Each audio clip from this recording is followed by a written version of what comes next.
Друзья, союзники, белорусы, пришло время открыто поговорить и расставить все точки над «и» относительно событий, которые происходили в Байпол и вокруг него в последние полгода. Как вы все хорошо знаете, после отказа проходить полиграф, некоторые сотрудники были уволены из Байпол за грубое нарушение трудовой дисциплины и в связи с утратой доверия.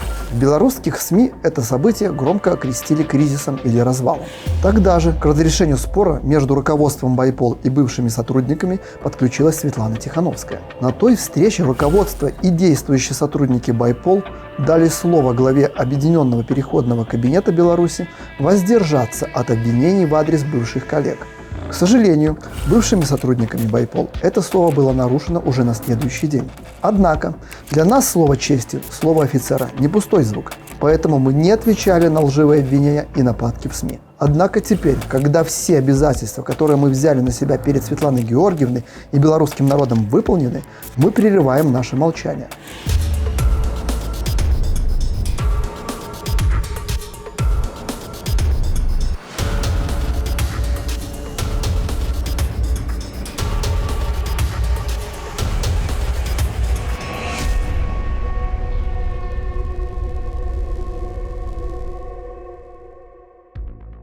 Итак, все наши сотрудники прошли полиграф, предоставленный нашими партнерами у одного из лучших и наиболее авторитетных русскоязычных полиграфологов, которые существуют на сегодняшний день. Все задолженности перед бывшими сотрудниками по всем заключенным в период их работы договорам были выплачены. Тогда же, в июне 2023 года, был инициирован процесс аудита фундации Байпол, который потребовал изменения в уставе организации, а также времени на длительную и детальную проверку всей финансовой деятельности организации за весь период существования. Компания-аудитор была согласована обеими сторонами в присутствии Франа Ковичорки и Светланы Тихановской. Аудиторская компания входит в тройку польских аудиторов, имеющих допуск к проверке грантов американских доноров. По результатам аудита хищений и злоупотреблений не выявлено. Расходование средств производилось в соответствии с законодательством и требованиями грантодателей. От грантодателей получены письма с подтверждением того, что гранты расходовались в соответствии с требованиями заключенных договоров. Более того, после проведенных проверок Байпол получил финансирование, несмотря на ложь и клевету, распространяемую уволенными сотрудниками, спецслужбами режима и другими лицами, что является гарантией финансовой чистоплотности. Кроме того, вместе с аудитом была проведена и инвентаризация всего имущества фундации Байпол, приобретенного в рамках программ поддержки организации за период существования организации. С данного момента действиям всех лиц, распространяющих клевету, оскорбления, правоохранительными органами Польши будет дана правовая оценка. Байпол оставляет за собой право на защиту своей чести, достоинства и деловой репутации всеми разрешенными законодательством Польши способами, в том числе путем обращения в суд. Признаемся, целью объединения силовиков Беларуси Байпол всегда были и остается борьба с нелегитимным преступным режимом и его приспешниками, а также план Перемога как единственный реальный способ возвращения власти в стране белорусскому народу и восстановления законности и правопорядка в Беларуси. У нас никогда не было цели бороться с людьми, которые стоят по нашу сторону баррикад, если только они не являются агентами Лукашенко или России. Поэтому мы не считаем необходимым реагировать на выпады бывших сотрудников Байпол в наш адрес. Давайте зафиксируем. Действительно, Остапович, Купрейчик, Жигарь, Лобан заявили о создании объединения силовиков Беларуси Байпол, целью которого было создание профсоюза сотрудников правоохранительных органов Беларуси, к которому уже на следующий день присоединился Александр Азаров, а через некоторое время Олег Талерчик и Станислав Лупоносов. Только тогда, после появления старших офицеров, была начата реальная работа по созданию организации. Цели и задачи были изменены на реальную борьбу с режимом Лукашенко, а не имитацию.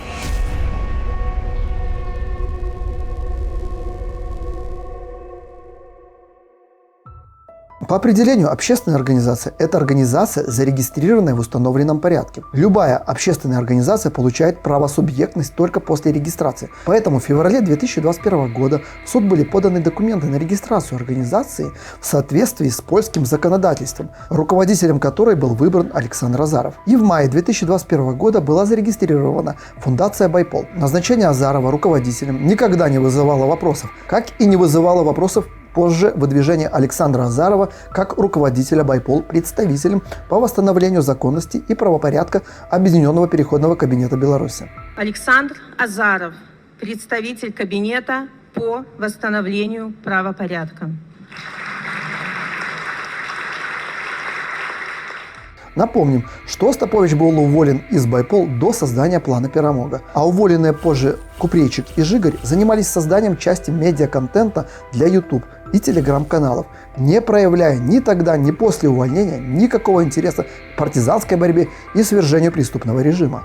Тут важно напомнить всем, что Байпол – это не Жигарь, Купрейчик, Остапович, Азаров или Лупоносов. Байпол – это сотни бывших сотрудников правоохранительных органов, присоединившихся к организации с 2020 года, которые перешли на сторону народа. Также это действующие сотрудники, которые являются нашими инсайдерами внутри системы. Это тысячи партизан и подпольщиков внутри страны. Заявление о том, что все участники Байпол ушли вслед за бывшими работниками медиакоманды объединения, нам показалось настолько смешным, что мы не стали его разоблачать. Это все равно, что если бы сценарист и ведущий Белсата после увольнения заявил, что теперь они и есть Белсат. Важная деталь. Ни у Купрейчика, ни у Жигаря никогда не было доступа к списку силовиков, которые вступили в Байпол. Приемом в организацию занимался Азаров лично. Купрейчик и Жигарь всегда знали лишь примерное количество выходящих на связь людей и никогда с ними не общались. Как в таком случае за Купрейчиком и Жигарем могли уйти те, с кем у них никогда и не было никакого контакта? Загадка. Но вернемся к тем ресурсам, которые у бывших сотрудников Байпол были.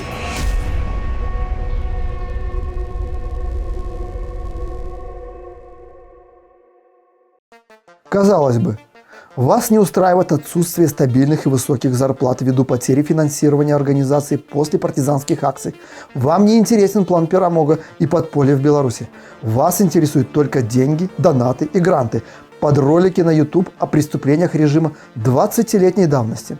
Казалось бы, после того, как в июне 2023 года было принято решение оставить бывшим сотрудникам Байпол захваченные ими все крупные соцсети организаций, Telegram, YouTube, Instagram, есть все условия для продолжения работы против режима. Но нет, почему-то бывшие сотрудники организации приняли решение бороться не с преступным режимом Лукашенко, а с Байпол, планом Перамога и Александром Азаровым. А это нас, как опытных оперативных сотрудников, стало наводить на определенные мысли. Мы начали замечать систему в действиях бывших сотрудников Байпол. Во-первых, с захваченного YouTube-канала были удалены все ролики, которые касались плана Перамога, и все инструкции, необходимые партизанам и подпольщикам внутри страны. Для нас это был шок. Неужели эмоции важнее безопасности людей внутри страны, которые делают и рискуют гораздо больше, чем вы?